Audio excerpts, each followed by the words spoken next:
오늘 우리에게 주시는 하나님의 말씀은 구약 성경 사무엘상 9장 1절 2절 말씀입니다. 베냐민 지파에 기스라하는 이름하는 유력한 사람이 있으니 그는 아비엘의 아들이요 수롤의 손자요 베고라스의 증손이요 아비아의 현손이며 베냐민 사람이더라. 기스에게 아들이 있으니 그의 이름은 사울이요 준수한 소년이라. 이스라엘 자손 중에 그보다 더 준수한 자가 없고 키는 모든 백성보다 어깨 이만큼 더 컸더라. 아멘. 오늘 우리가 읽은 본문 1절에는 한 사람이 등장하죠. PPT 넘겨주세요. 누가 등장합니까? 그 사람의 이름은 무엇이죠? 기스라는 사람이 등장하죠. 베냐민 지파는요, 사무엘 당시에 이 12지파 중에 가장 작은 지파였대요. 그렇게 된 이유가 있었습니다. 내전이 벌어지는 거죠. 근데 이 전쟁의 결과가 너무나도 처참했던 거예요. 이 베냐민 사람 중에 단 600명의 남자만 살아남게 됩니다. 그리고 나서 얼마간의 시간이 지나고 나서 바로 이 사무엘상의 이 이야기의 시대가 된 것입니다. 어쨌든 이 가장 작은 지파 중에 그런데 다행히도 좀 유력했던 이 가문에 기스라는 사람의 아들이 하나 있었는데요. 그 사람의 이름이 사울입니다. 이러한 사울에게 한 가지 일이 일어납니다. 아버지가 어느 날 암나귀들을 잃어버리게 돼요. 아버지가 종이 아니라 아들에게 직접 그 나귀를 찾아오라고 명령을 합니다. 부탁을 합니다. 자, 그래서 사울과 종 한 사람이 나귀를 찾아 이제 지역을 떠돌아다녀요. 아주 동네 방방곡곡 몇십 킬로미터를 며칠간에 찾아다녔지만 이 나귀의 흔적조차 찾을 수가 없게 됩니다. 며칠이 지나니까 나귀를 찾으라고 보낸 아들이 안 돌아오면 아버지가 어떻게 했어요? 걱정하시겠죠. 그러니까 사울도 이제 안 되겠다, 이제 포기하고 돌아가자 이러다가 아버지가 더 걱정하겠다고 합니다.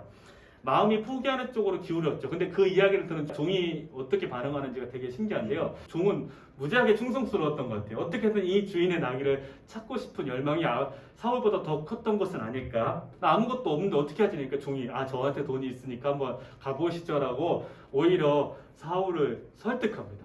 사울이 만나러 올라온 사람 바로 사무엘이었는데요. 14절에 보면 마침이라는 표현을 쓰면서 되게 우연한 일처럼 표현을 하죠. 우연한 일처럼 표현했는데 과연 이 일이 우연히 일어난 일일까요? 자, 15절 16절입니다. 제가 보겠습니다. 사무엘은 전날 한 베냐민 사람이 자신을 찾아온 것에 대해서 들었습니다. 우연처럼 사무엘에게 나타난 사울.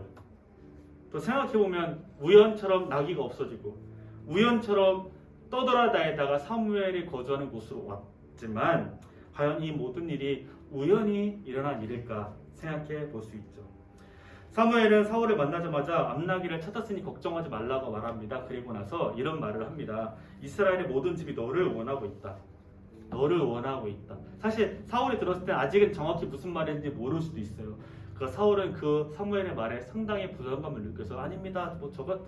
저희 집 같은 저희 지파같이 작은 지파가 저 같은 사람이 아닙니다. 손사래를. 그리고 사무엘의 초대를 받아서 하룻밤 그곳에서 머무르고 다음날 집으로 돌아갈 준비를 합니다.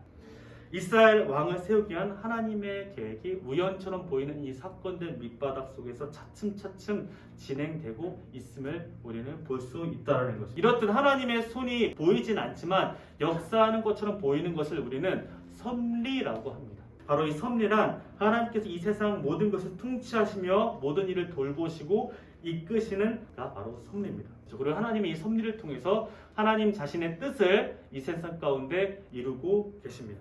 사랑하는 여러분, 그리스도인은 하나님의 섭리를 믿습니다. 하나님의 계획을 믿습니다. 우리 인생을 향한, 이 세상을 향한 하나님의 다스림과 통치와 그분의 뜻이 이루어짐을 믿는 사람입니다. 예수님은 마태복음에 이렇게 말씀하시죠. 참새 한 마리에 살고 죽는 것도 하나님의 손에 달려있다. 하찮아 보이는 작은 새도 하나님의 섭리의 대상에서 제외시키지 않는 하나님의 성품에 대해서 이야기하고 있는 거예요.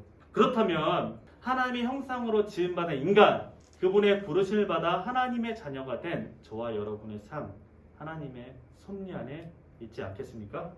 하나님의 계획 안에 있지 않겠습니까? 여러분 각각의 인생을 향한 하나님의 특별한 계획이 있다라는 것입니다. 그리고 우리가 그 하나님의 섭리와 계획을 믿는다면 인생을 바라보는 관점도 바뀌게 될 것이죠.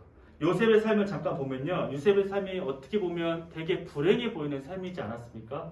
형들에게 팔려가고 모함받아 감옥에 갇히고 자신이 은혜를 베풀었던 사람에게 잊혀지고 어려움의 연속이었지만 하나님의 섭리가 그의 삶에 이루어지는 과정이었습니다. 저와 여러분의 인생을 향한 계획을 가지고 계신 분이 우리가 믿는 하나님이십니다. 그리고 여러분의 삶의 여정 속에 우리의 작은 일상의 삶 가운데서도 하나님의 손길은 하나님의 섭리는 여전히 여러분의 삶 속에 계속해서 이루어지고 있고 여러분의 삶을 돌보고 계시다는 것이죠. 그렇게 우리가 하나님의 섭리와 계획을 인정하며 살아간다면 우리의 삶의 관점이 달라지는 것이죠. 좀 더 우리의 삶을 기대하게 될 것입니다. 하나님께서 나를 어떻게 사용하실지, 하나님이 나의 인생 가운데 어떠한 일을 이루어 가실지 소망하며 기대하는 마음을 갖게 될 것입니다. 하나님이 여러분을 사랑하십니다. 그리고 여러분을 향해 특별한 계획을 갖고 계십니다.